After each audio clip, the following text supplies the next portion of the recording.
Well, hello everyone. You are watching your very own channel, Your Commercial Buddy, and I am Sampreet Roy.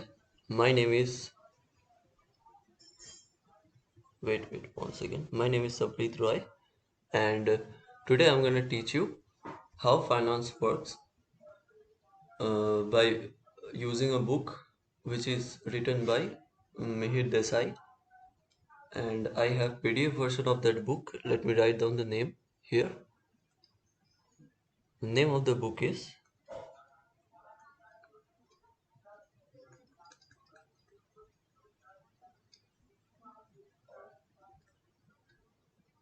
How Finance Works by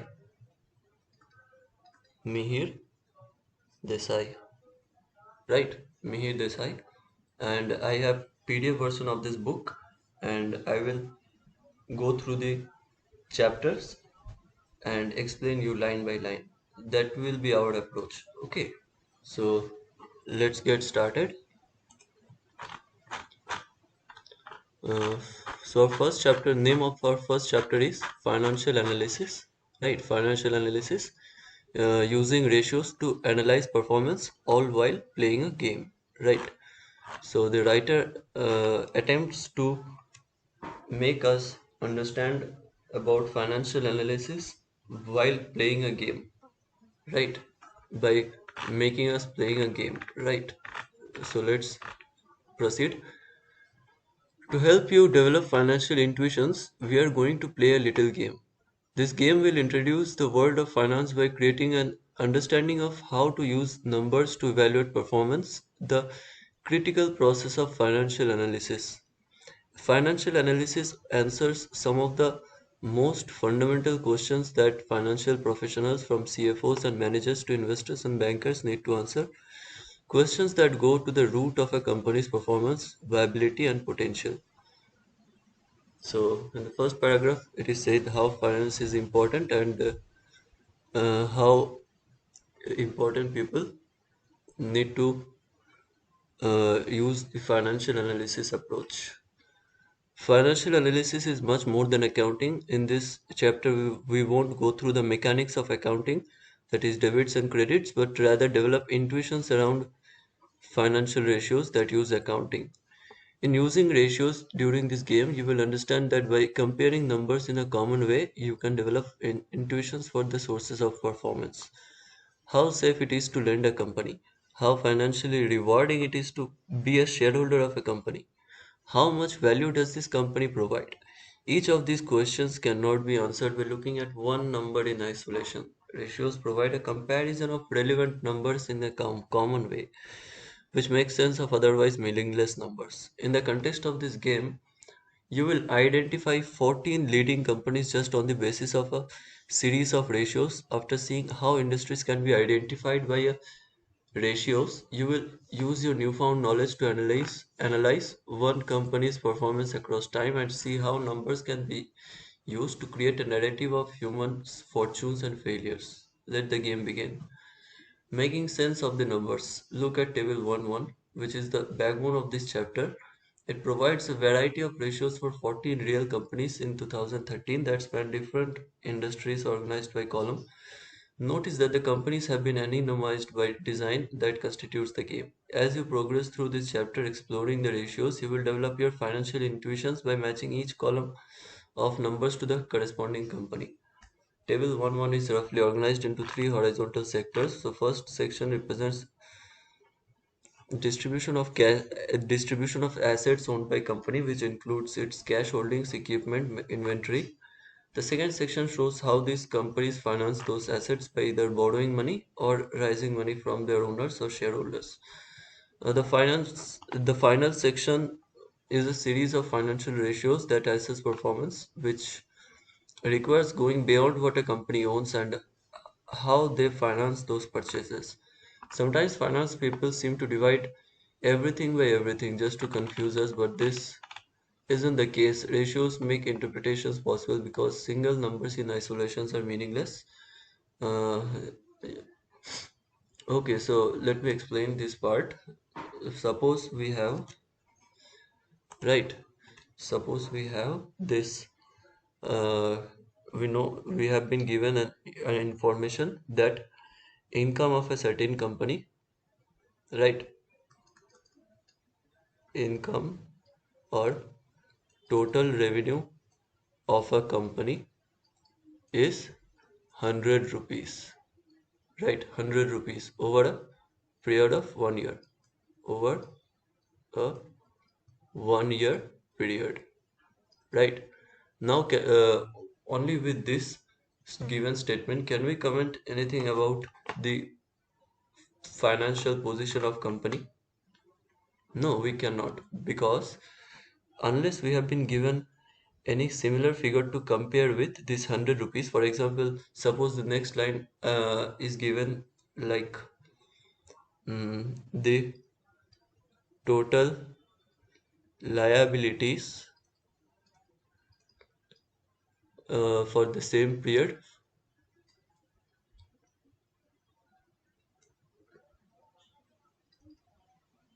equals to 120 rupees. Now that we know the assets and liabilities, we know that we can see that liabilities exceeds asset. So will anyone want to invest in this company? No, nobody would like to invest in a company which is downfalling. So this is it, guys.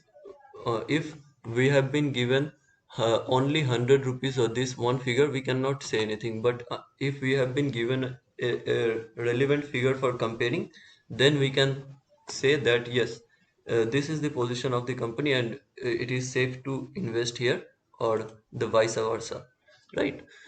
So the industries and associated companies represented are shown in table 1, 2. As you can see, these are leading companies from varied industries. There are 406 different numbers in table 1, 1, which can be quite intimidating. Many may ask, many may not make a lot of sense right now. Don't panic.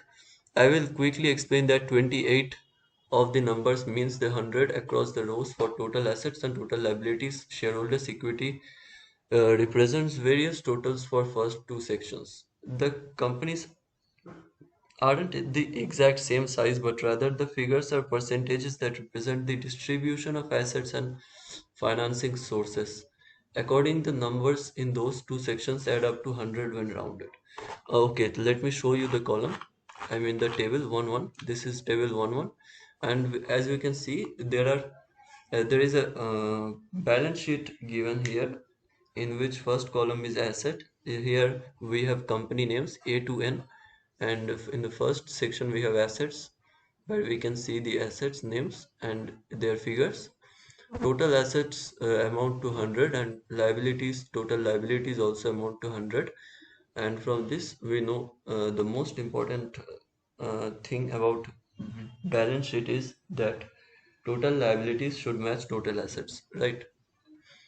In the next below this liability section, we have been given some financial ratios, seeing which on the basis of which we can judge the position of a company, right?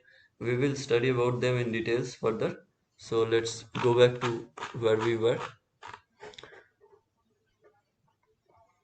To help you in your analysis, table 1.3 provides a general representation of a balance sheet with specific data for Starbucks, a global retail chain in 2017. The asset side or the left side of the balance sheet seen in table 1.3 enumerates what Starbucks owns, and the liabilities and shareholders' equity side or the right side outlines how those assets are financed. On your personal balance sheet, your clothes, washing machine, television, automobile, or home are your assets. Any debt you might have is a liability, and the rest of is your shareholders' equity. Shareholders' equity and net worth are interchangeable terms. We will use shareholders' equity in what follows. Right. So in table we can see we have been given another table 1 2, where there are names of certain sectors and the leading companies in those sectors, right? For example, the common names that you might have heard is social networking service Facebook, online retailer Amazon, online direct factory to customer or B2C personal computer vendor Dell, computer software developer Microsoft, and so these are all leading companies, and these are the sectors. In the next table 1-3, we have been given a general balance sheet where in the left hand side we can see assets. Assets mean what a company owns, and liabilities is on the right side, uh, which tells us how those assets are financed, right? For example, in order to buy a TV, we need to arrange for the like, and we need to first arrange for the fund, like from where we will uh, manage the fund to buy that TV, right? So let me make a quick gesture for this. Suppose I want to buy,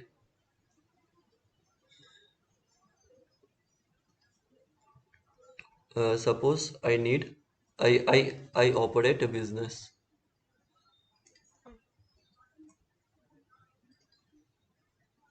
of TV. Now I need to buy TV. What I do is I buy TV at some certain cost price, maintain some profit, and sell the TV.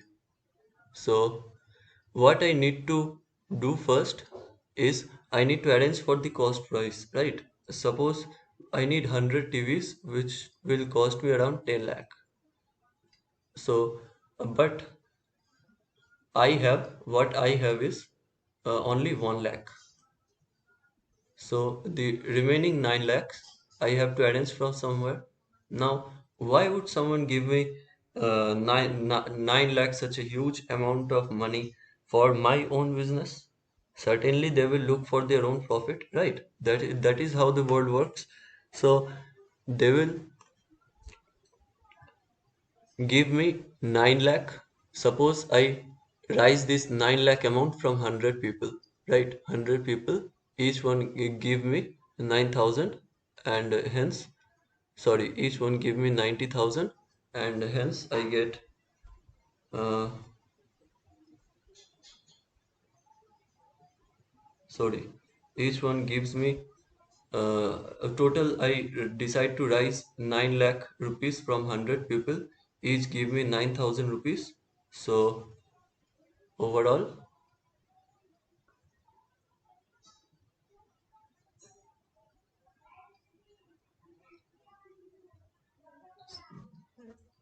9,000 people, so 9,000 into 100, that will become 9 lakh. And why would they give me 9,000 each? Because they want part of my profit, right? They want part of my profit. Let me explain in the next tab. So as just like I said, I want to buy certain number of TVs for which I need 10 lakh rupees. I only have 1 lakh rupees. So I need to arrange from somewhere the remaining 9 lakh rupees. Right. Now this 9 lakh rupees, why would someone give me? Suppose I raised this 9 lakh rupees from 100 people, each give me 9,000 rupees. Right. 9,000 rupees. Now why would they give me? Because they want part of my profit. Right. Suppose by selling these 10 lakh TVs, I earn rupees 15 lakh. Right. I sell them for 15 lakh rupees. Now this 5 lakh is my profit. Does all this 5 lakh belong to me? No, because uh, a part of this 5 lakh rupees I have to give to those shareholders as dividends, because they provided me with the fund when I needed them, right? So this is how the basic of finance works, right? This is how finance works. Let's continue. Any debt you might have is okay. So we read up till this. To assess performance from the ratios in the third section, we will draw on income statements which reflect the ongoing operations of a firm. Table 1-4 provides a general representation of an income statement with the specific data for Starbucks in 2017. Income statements show how a company realizes net profit after taking into account all its revenues and costs. Much as you might consider your salary as revenues and costs, for example, food, housing, and so on, before you can figure out what you might be able to save.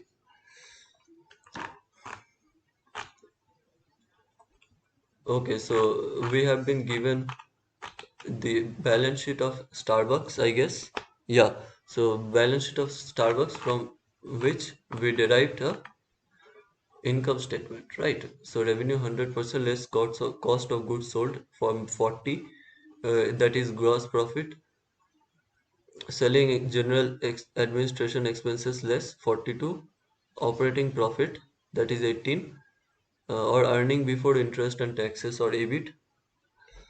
Interest minus 1, pre-tax income less taxes, net profit. So this is how income statement works, right? It tells us how much is our annual income after deducting all the possible expenses.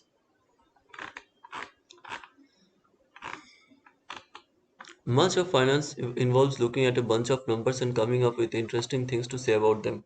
Knowing a little about the ratios in table 1.1, what do you think about these numbers? You may be curious why some are so different from the others. If so, excellent. The beginning of much financial analysis consists of looking at a series of numbers and thinking they're interesting. The best first step when looking at a sea of numbers is to look for extreme numbers and then create a story about those numbers. Before we figure out which company is which, let's go through each section and identify some of the more extreme numbers. We will then explain what the numbers represent. Right? Okay, so now we are going to find out the meaning of certain terms in finance. First one being assets, right? First one being assets. Now, what are assets? Tell me. If you had the slightest idea about assets earlier, then you might know that assets are something which is uh, owned by a person and which can fetch some immediate cash when sold, right? For example, I have this gold. I have some golds with me, and if I need cash, I can sell it and get cash. So that is how you define assets, right? So let me read. Because companies invest in assets in order to fulfill their mission, it is critical to develop an intuitive understanding of assets. In some sense, assets are company itself. Haagen-Dazs, for example, owns the ice cream it's going to sell. The factories to make that ice cream and the trucks to deliver it, assets are no more complicated than that. As seen in table 1.5, assets are ordered by the degree to which they can be changed into cash. So as I said, in the end, it all comes down to uh, any acquisition which can be, sorry, any possession which can be converted into cash. Let me write it down here.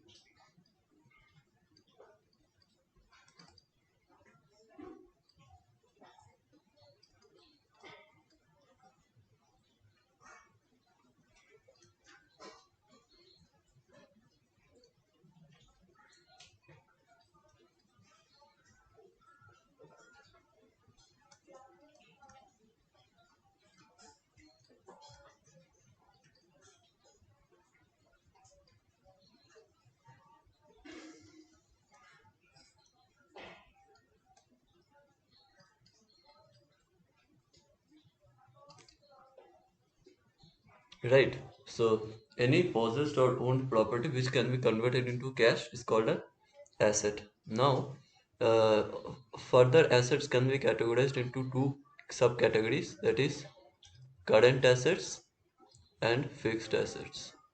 Right. Current assets, which can be easily converted,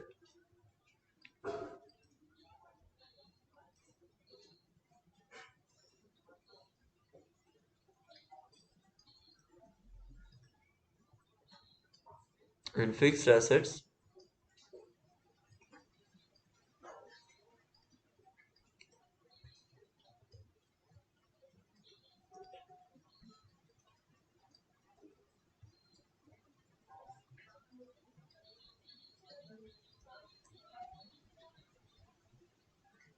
Now I'm gonna give example of both current asset and fixed asset. So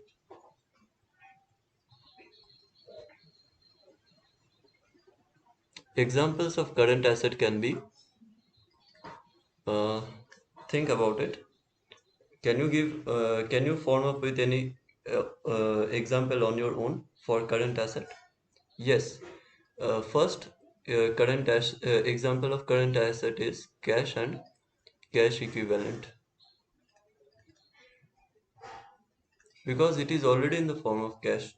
It is already liquid, so we don't need to convert it, right? Then there comes certain assets like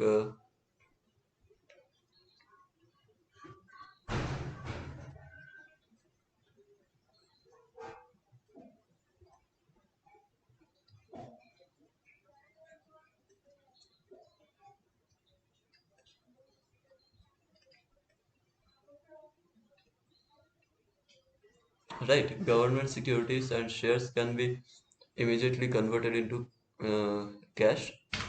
So that's why I categorize them into current assets. Now, two example of long-term assets or fixed assets: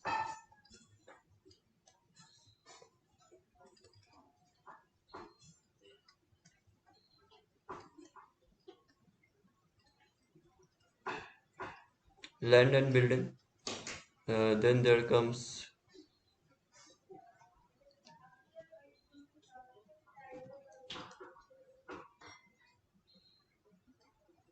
okay, so these are fixed assets because these assets will take some time to get converted into cash. For example, you have for in order to sell land and building, you have to find a perfect deal for your ownership, right? And that will take some time. That is why it is called fixed assets.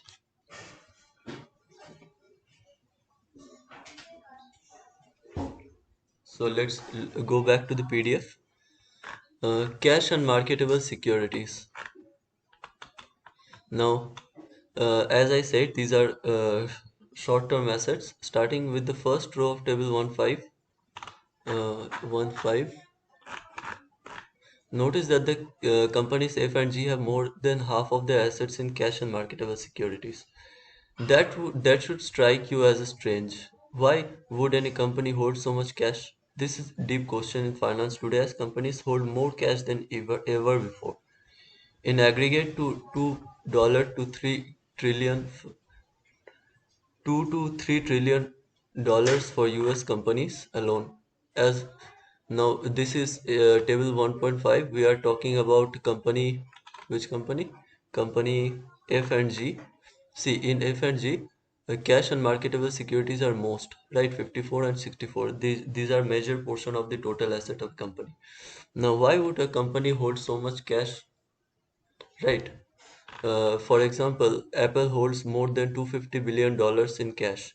We will return to this question in more detail later, but large cash holding can generally be understood as an insurance policy during uncertain times, a war chest for making future acquisitions, or a manifestation of absence of investment opportunities.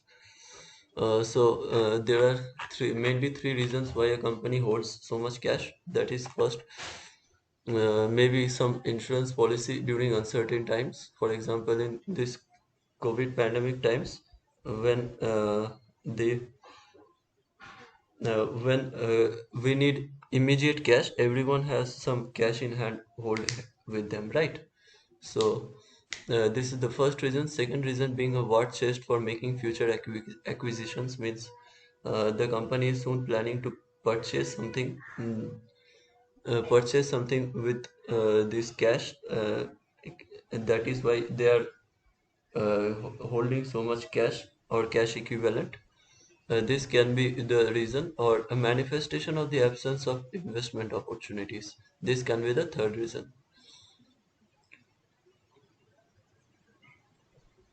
Given the foregone interest, it is unwise for companies to hold cash alone. So they invest much of their cash in government securities that can be quickly turned into cash, so-called marketable securities. Since marketable securities can be quickly converted into cash, they are often combined with cash in balance sheet. Now we understood this marketable securities concept. Now we are going to learn about accounts receivable. Now, accounts receivable is commonly called uh, bills receivable. They are also called bills receivable, and the person from whom we receive such we are we are to receive such amount from the parties. Such parties are called as creditors, right? Who will pay us the money.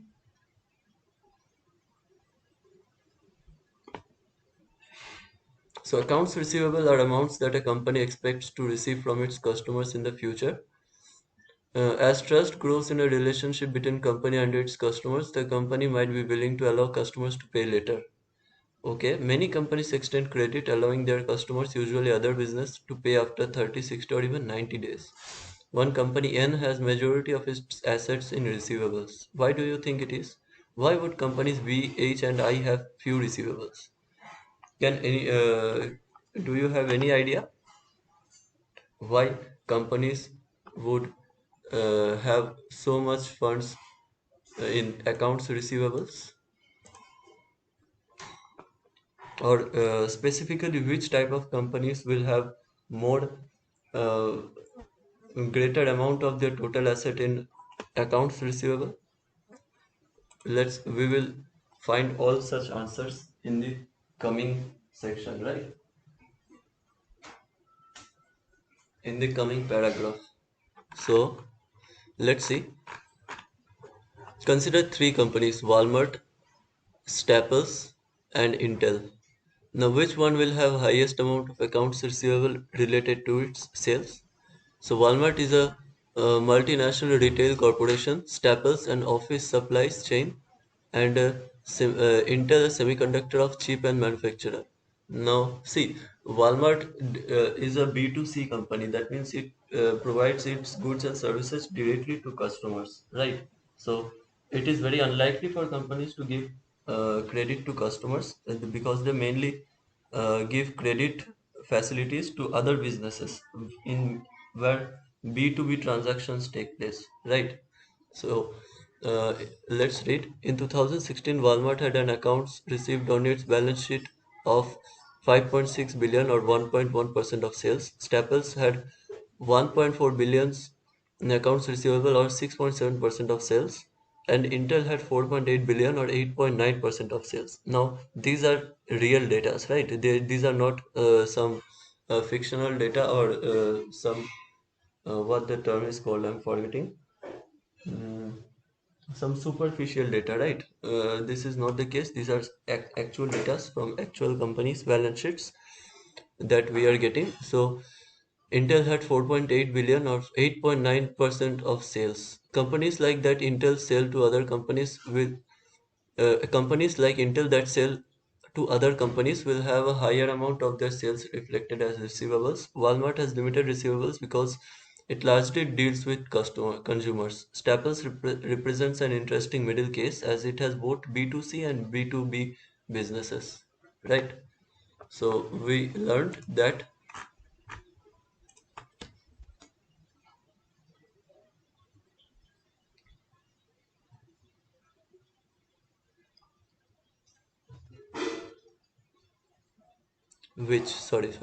companies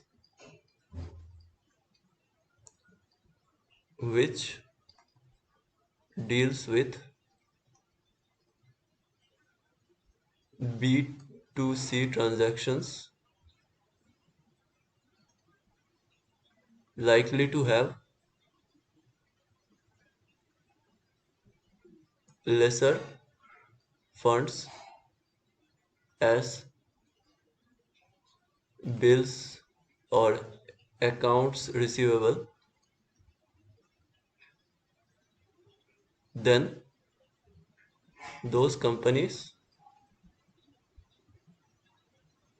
dealing with B2B transactions.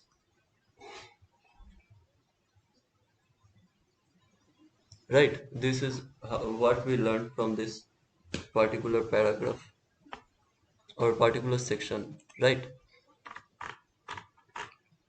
Now let's come to inventories. Inventories are also called stock, where goods and other uh, materials, raw materials, or final goods are stored for future use. So let's see. Inventories are the goods or the inputs that become those goods that a company intends to sell. Inventories include raw materials, products that are being finished, and final goods. Haagen-Dazs inventories include all the ice cream it produces and associated chocolate and coffee beans needed to make its ice cream. Right? Notice that some companies, e.g., M and N, don't have inventories. How could a company have nothing to sell? The answer is, and that this is going to be the first clue for overall exercise, that those companies likely provide services. Think of law firm, an advertising company, or a medical practice. They don't have physical goods they sell, so they are service providers. So service providers do not have stock because they have nothing to sell. They provide services to other companies, so they have nothing to. They do not sell physical goods. They sell abstract goods, or they are called services. So they do not need inventories, right? Property, plant, and equipment. And these are This is an example of an asset, uh, particularly the fixed assets, right?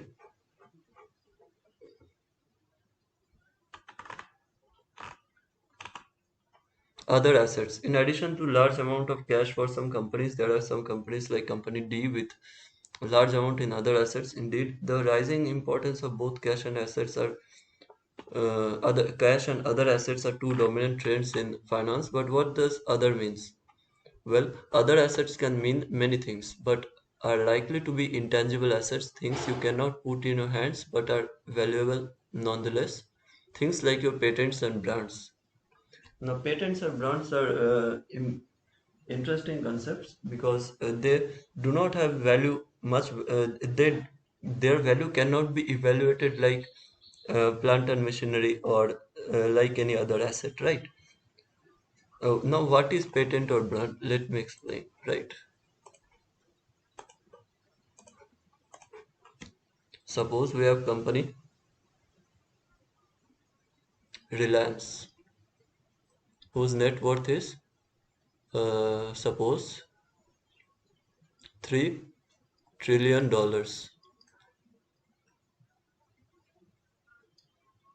right? $3 trillion is their net worth. Now, suppose the Reliance company is being sold to some other company. For example, suppose uh, Facebook acquires Reliance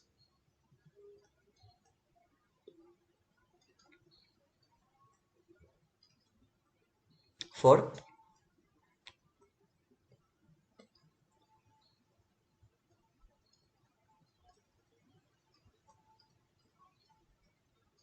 $5 trillion. Now, why would he pay uh, $5 trillion for a company which is worth $3 trillion? Because let me tell you the reason. That's because this difference, that is $2 trillion difference, $2 trillion is the value of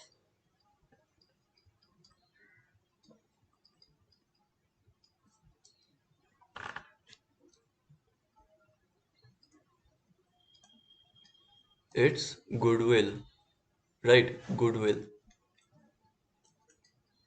Now, what is goodwill? Goodwill is the good image, as the name suggests. Goodwill is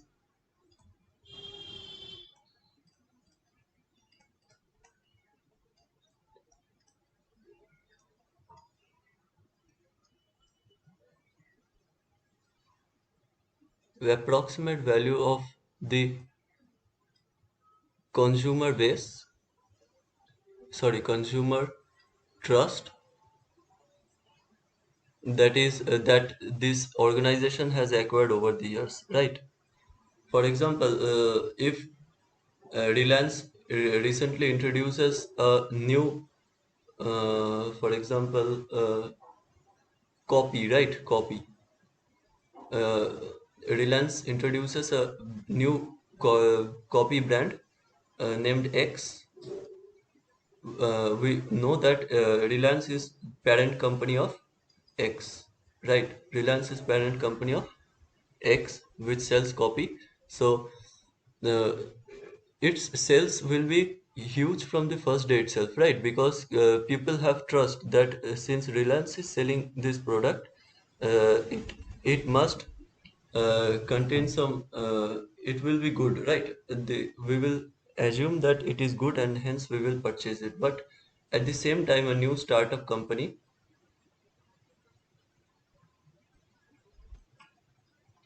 produces the same quality of copies, right? X, same quality.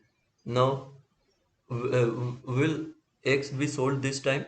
No, it will be the sellers will have a hard time selling this product because there are, first reason is there are a variety of available choices in the market, and this company has recently launched, so it is very obvious that consumers will take some time to trust this company, right? So this value of trust is called goodwill. Now, this value cannot be evaluated like how we evaluate the value of other assets. That is why generally accountants do not include the goodwill and other such patents, brands value in the in the balance sheet, or specifically in the income statements, because sorry, not income statement, they do not put such values in the balance sheet because there is a principle called principle of conservatism. Let me write it here,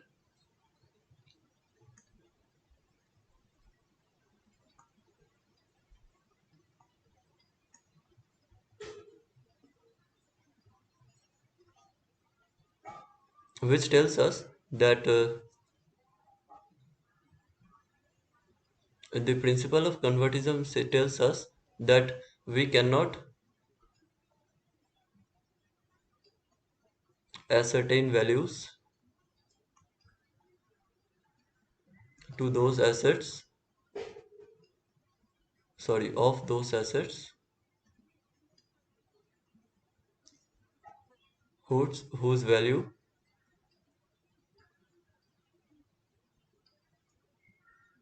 cannot be calculated, cannot be evaluated in exact terms. So basically, if we cannot evaluate the value of a certain asset, we will not put it into balance sheet. So that is how the things work in goodwill, right? Let me read further. The one twist to this is that accountants don't assign values to intangible assets unless they know those values precisely. So, for example, Coca-Cola has a very valuable brand, maybe the most valuable thing it owns, but it really doesn't know exactly how much valuable its brand is. So, accountants ignore it. That is the accounting principle of convertism. The idea that we should ignore something just because we don't know its precise value is also something that makes many people in finance distrust accounting.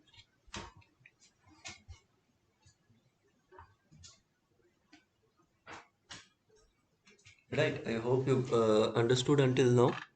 So let's proceed further. When a company buys another company, many intangible assets that could not be previously valued precisely now have a value according to accounting because someone actually paid for it as part of acquisition. Just like I gave an example of Reliance and Microsoft, so this is exactly the case. This leads to one particularly important component of other assets, that is goodwill. When a company acquires another company for more than the value of its assets on their balance sheet, the difference is typically recorded on the acquiring company's balance sheet as goodwill. Right?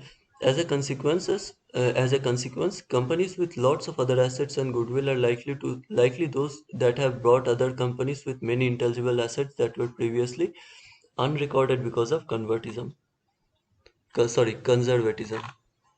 Have I right?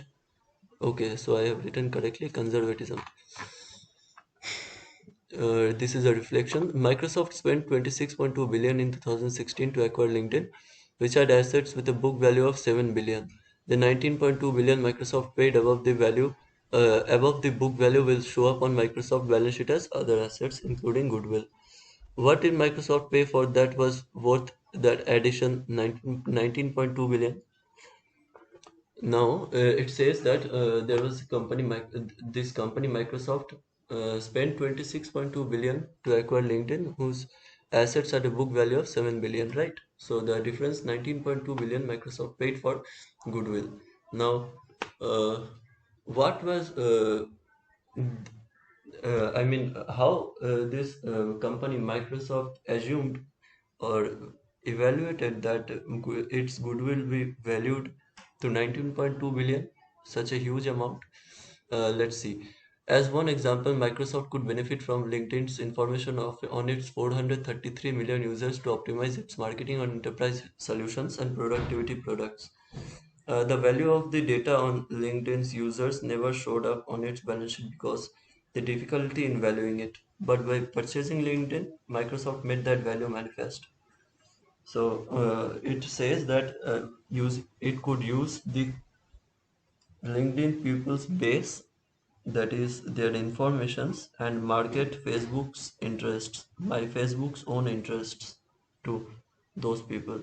So the potential revenue that could arise from such activities will amount somewhere, uh, or the or to be precise, the possible amount of revenue that could arise out of this transaction by marketing its Facebook's own softwares or other such things to LinkedIn people's base. uh, this value they evaluated to be 19.2 billion, right? That is, Microsoft assumed that 19.2 billion revenue it could generate from people of LinkedIn by marketing their own schemes, right? So this is how 19.2 the Microsoft came up with value of goodwill to be 19.2 billion dollars, right?